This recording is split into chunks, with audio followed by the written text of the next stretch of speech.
Ikhwat iman, ikhwan dan akhwat fillah jamaah salat maghrib, silaturahim dan thalabul ilmi Masjid Al-Amal yang dirahmati dan dimuliakan oleh Allah Azza wa Jalla. Puji dan syukur kita panjatkan kepadanya yang masih memberkati kita keimanan, masih memberkati kita ketakwaan, masih memberkati kita keislaman. Insyaallah kita akan mati husnul khatimah ketika kita mati dalam keadaan iman, dalam keadaan Islam, dan dalam keadaan takwa kepada Allah Azza wa Jalla. Malam ini kita akan mencoba mengaji dan mengkaji satu tema, yaitu bekal hidup di alam kubur. Dan ini harus dipersiapkan oleh setiap muslim, berapapun umurnya. Karena kematian itu tidak mengenal umur. Bisa sudah tua, bisa masih muda, atau bisa jadi oleh Allah diwafatkan ketika masih anak-anak. Nah, dalam ungkapan hikmah atau nasihat, sebagian ulama salafus sholih itu disebutkan man dakhalal qabra, siapa yang masuk ke dalam kubur bila zadin, tanpa membawa bekal, faka'annama raqibal bahra bila safinatin, tidak ubahnya seperti orang yang mengarungi lautan tanpa perahu. Jadi walaupun jago berenang, kalau mengarungi lautan tanpa perahu tidak akan selamat. Jadi sebenarnya ada haji dan umroh gratis, ada, nggak usah bayar. Berangkatnya di Tanjung Priok, berenang sampai Jeddah, gratis itu insyaallah. Tapi nyampe nggak? Nggak bakal nyampe, sekalipun pintar berenang. Jadi bekal, kalau kita yakin akan masuk ke alam kubur, itu sangat penting. Jadi orang yang masuk ke alam kubur tanpa bekal itu tidak akan selamat, akan celaka. Jadi ada An Utsman, sahabat Rasul yang bernama Utsman bin Affan radhiyallahu anhu, semoga Allah meridhoinya, annahu, bahwa sesungguhnya beliau karena adalah idza waqafa, apabila berdiri ala kubrin, di samping sebuah kuburan, baka ia menangis, hatta yabulla lihyatuhu, sampai janggutnya itu basah. Kemudian faqila lahu, ditanyakan kepada beliau, tudkaru al-jannah wa nar fala tabki, engkau diingatkan dengan sorga, diingatkan dengan neraka, engkau tidak nangis. Wa tabki min hadza, dan engkau menangis karena ini, karena kuburan. Jadi kalau ingat surga, beliau tidak nangis. Ingat neraka, tidak nangis. Kalau ingat kuburan, baru nangis. Kemudian faqala, kata Utsman, anna Rasulullah sallallahu alaihi wasallam qala, karena beliau yaitu Nabi Muhammad SAW, Rasul SAW itu pernah bersabda. Jadi beliau pernah mendengar sabda Rasulullah sallallahu alaihi wasallam. Apa sabdanya? Anal qabro awwalu manazilin min manazilil akhirah. Sesungguhnya kuburan itu adalah tempat persinggahan pertama dari persinggahan akhirat. Ya.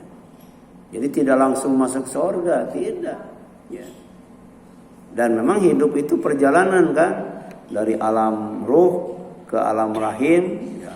Persinggahan pertama di dunia, ya, di alam rahim, di alam ruh, ya, sampai kemudian di alam kubur, ya. Baru kemudian alam mahsyar dan selanjutnya. Ya.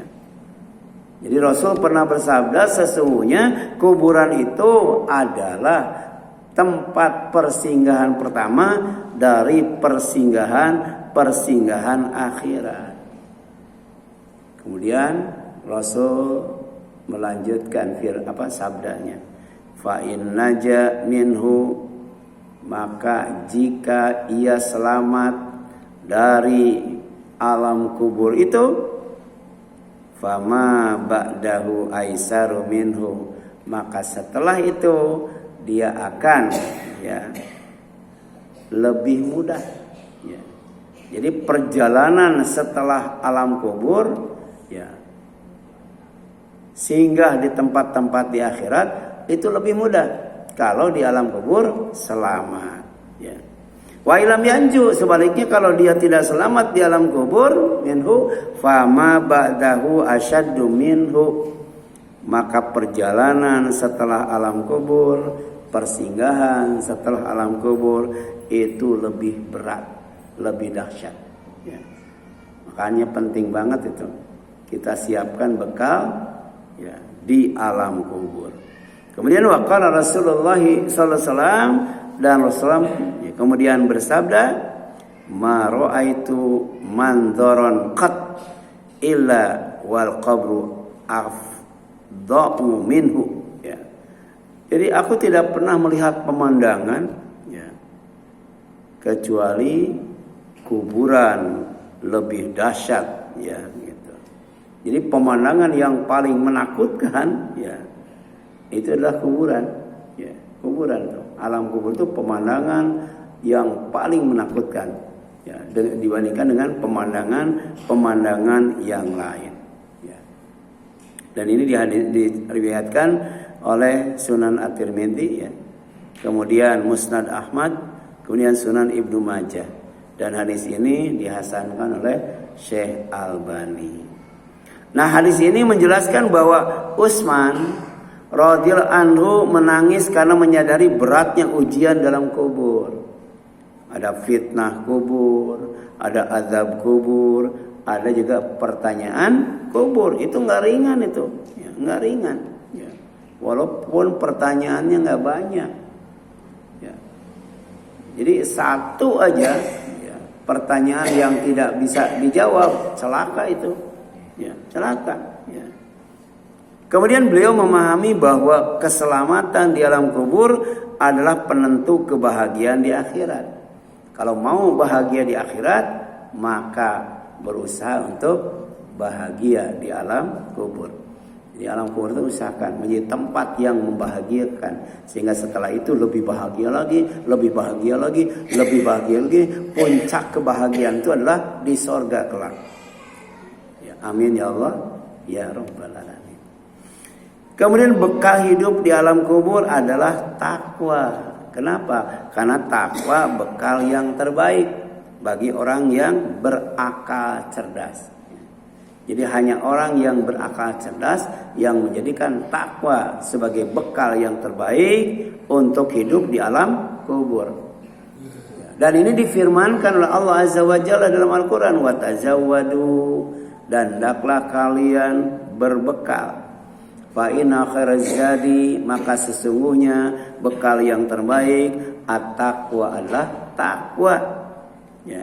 Kemudian wattaquni, dan hendaklah kamu bertakwa kepadaku, ya ulil albab, bagi wahai orang-orang yang berakal, ya, berakal cerdas. Ya.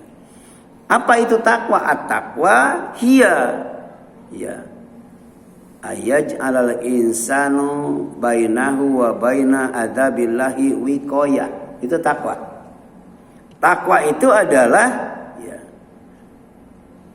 orang menjadikan antara dirinya dan azab Allah wiqayah.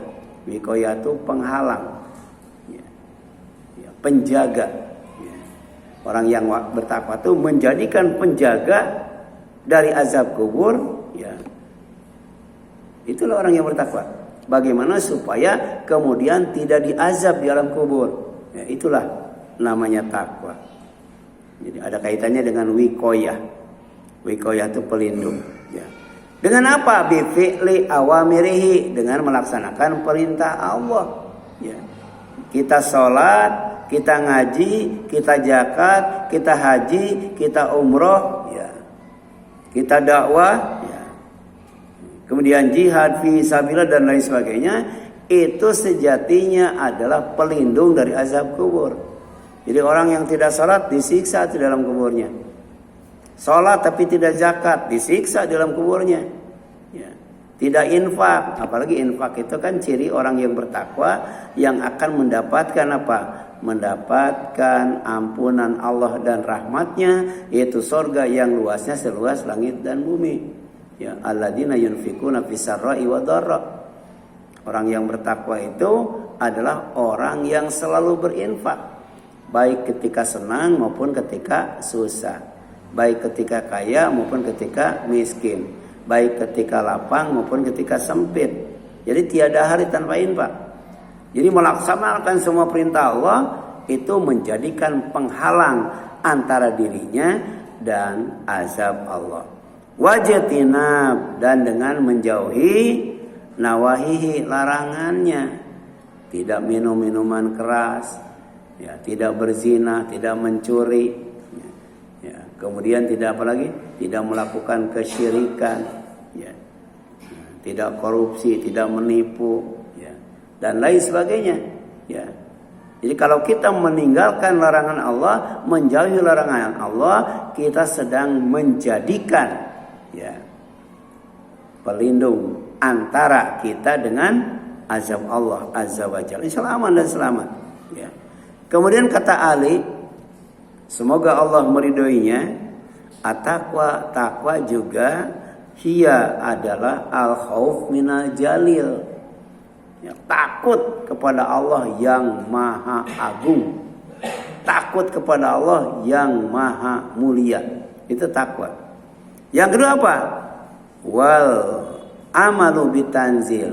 Orang yang bertakwa adalah orang yang mengamalkan Al-Quran yang diturunkan kepada Nabi Muhammad SAW melalui malaikat Jibril sebanyak 30 juz, 114 surat. Kalau kita mengamalkan itu, maka kita akan dicatat sebagai orang yang bertakwa. Kenapa? Karena Al-Quran itu hudalil muttaqin, petunjuk bagi orang yang bertakwa.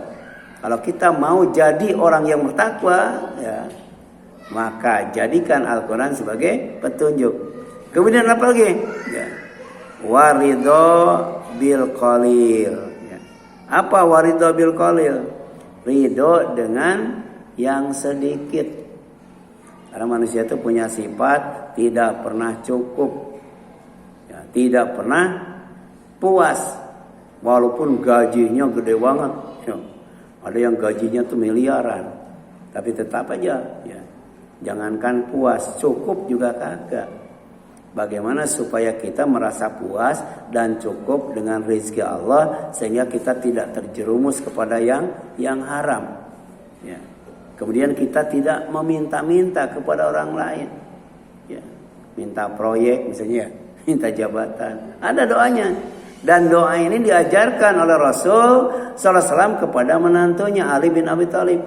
Allahumma qfini bihalalika an haramika wa aghnini bi fadlika aman siwaka. Kata Rasul, kalau doa ini diamalkan, ya, kamu tidak akan punya hutang. Karena orang kaya itu orang yang tidak punya hutang, ya. Kemudian orang kaya itu orang yang tangannya di atas bukan di bawah, ya. Dan kalaupun punya hutang, ya, sebanyak apapun, sebesar apapun, maka Allah yang akan melunasinya. Bayangkan, doa ini jangan sampai ditinggalkan. Ya. Bahagialah orang yang tidak punya utang. Ya. Ya. Ini luar biasa. Ya. Allahumma kfini bihalalika an haramika wa aghnini bifadlika aman siwaka. Ya Allah, cukupkan aku dengan yang halal saja. Jangan sampai aku kemudian tidak merasa cukup, ya, dan terjerumus kepada yang haram. Dan kayakan aku dengan karuniamu. Ya. Sampai kemudian aku tidak minta-minta kepada selain engkau. Nah, orang yang bertakwa juga adalah wal istiqdad li yaumir rahil, kata Ali. Orang yang mempersiapkan bekal untuk menghadapi perjalanan yang lebih lama lagi. Perjalanan yang lebih jauh lagi. Perjalanan yang lebih sulit lagi. Perjalanan yang lebih berat lagi. Perjalanan, ya, setelah mati. Jadi tidak ada pengalaman yang paling menakutkan, tidak ada pengalaman yang paling menyakitkan kecuali mati. Tapi ada yang lebih menakutkan dan menyakitkan. Apa? Pengalaman hidup setelah mati. Makanya siapkan bekal. Ya, kita akan berjalan. Ar-Rahil itu rihlah. Ya. Kita kan sudah jalan di alam ruh, udah di alam rahim, udah. Sekarang sedang berjalan di alam dunia. Mau kemana? Ke alam kubur. Ya. Dan ternyata makin tua itu kan, ya, biasanya ya, makin dekat dengan tanah ya. Pengennya nyender aja kan, ya, rebahan aja. Ya. Lama-lama ada di dalam tanah. Itu sunatullah itu, sunatullah. Allah mengingatkan bahwa makin tua, ya, perjalanan kita makin dekat ke alam kubur. Tinggal tanya, sudah siap nggak kita mau membawa bekal yang cukup? Ya. Kemudian bekal hidup di alam kubur adalah iman. Ya. Jaga iman, jangan sampai mati tidak bawa iman. Yang kedua apa lagi? Ilmu. Ya. Jadi menuntut ilmu dalam Islam itu dari mulai buayan sampai liang lahat. Ya, wajib itu, fardu ain, tidak bisa diwakilkan kepada yang lain. Terutama ilmu yang bermanfaat, ilmu yang datang dari Allah, yang diajarkan oleh Rasulullah, disampaikan oleh para sahabat kepada para ulama sampai kepada kita itu. Ya. Makanya setelah salawat subuh kita kan berdoa, Allahumma inni as'aluka ilman nafi'a wa rizqan thayyiba wa amalan mutaqabbala. Minta ilmu dulu, baru kemudian minta rizki. Setelah itu minta amal diterima. Jadi dia 3 poin penting dalam ini. Ya, yang pertama minta ilmu yang bermanfaat, minta rizki yang baik, minta amal diterima. Itu selepas subuh, Rasul tidak pernah meninggalkannya. Kemudian apa lagi? Amal soleh. Amal soleh itu amal yang cocok, amal yang sesuai, amal mengikuti aturan Allah yang ada dalam Al-Quran dan aturan Rasul yang ada dalam Al-Hadis. Ya, itulah amal soleh. Untuk apa kita bawa bekal iman, bawa bekal ilmu, bawa bekal amal soleh? Agar bisa menjawab pertanyaan malaikat munkar dan nakir. Ya, serta ditidurkan seperti tidur pengantin di tempat yang luas, terang, sejuk, wangi dan menyenangkan dengan mimpi indah melihat sorga dan kenikmatannya. Itulah ya yang kita harapkan di alam kubur itu. Ya, itu yang kita mohonkan. Ya. Jadi kalau bapak-bapak, ibu-ibu ya sekarang tidak kenyang tidur di dunia karena diganggu cucu misalnya kan ya. Nah nanti insya Allah tidurnya nggak ada yang ganggu itu. Tidurnya itu nggak tanggung-tanggung sampai hari kiamat. Ya. Firaun tidurnya sudah berapa tahun Pak? Firaun tuh ya. Itu Namrud sudah berapa tahun tuh? Abu Jahal sudah berapa tahun tidurnya? Ya. Itu nggak bangun-bangun itu. Nah, nanti bangunnya itu ketika ya sangkakala kedua ditiup oleh malaikat Israfil, baru bangun itu. Ya, itu. Tapi yang kita inginkan bukan hanya ditidurkan saja, ditidurkan dalam mimpi indah, melihat sorga dan kenikmatannya. Ya. Dan ternyata ya, ini ada kaitannya dengan iman, ada kaitannya dengan tauhid. Yatsabitullahu alladzina amanu bil qauli tsabit fil hayati dunya wa fil akhirah. Jadi Allah akan menumbuhkan iman orang-orang beriman dengan perkataan yang teguh, yaitu kalimat la ilaha illallah, baik di dunia maupun di akhirat. Jadi la ilaha illallah itu ya, bekal iman yang utama dan pertama. Ya. Jadi perbanyaklah kita mengucapkan la ilaha illallah setiap bangun tidur tuh. La ilaha illallah wahdahu la syarikalah lahul mulku wa lahul hamdu wa huwa ala kulli syai'in qadir. Lanjutkan subhanallah walhamdulillah wa la ilaha illallah wallahu akbar wa la haula wa la quwwata illa billahil aliyyil azim. Astagfirullah. Kan gitu. Tidur lagi. Bangun lagi. Ya, baca terus diulang-ulang sampai kemudian ketika sakratul maut kita bisa dengan mudah dan lancar mengucapkan la ilaha illallah walaupun tidak ditalkinin. Saya pernah nalkinin kiai, ya, tokoh masyarakat, ustadz lah. Itu 2 jam lebih nggak bisa mengucapkan la ilaha illallah. Ya, sampai kemudian saya panggil istrinya, panggil anaknya, jangan ditinggalkan. Terus talkinin la ilaha illallah. Jadi saya pamit dulu ke rumah. Sampai di rumah udah meninggal katanya ya. Nggak tahu mengucapkan la ilaha illallah atau tidak. Ya, walaupun cuma 4 kata kan la ilaha illallah, cuma 4 kata itu. Tapi bagi orang yang disusahkan, bagi orang yang diberatkan, gak bakal bisa tuh. Ya, makanya perlu latihan, perlu pembiasaan. Jadikan zikir itu sebagai akhlak yang mulia.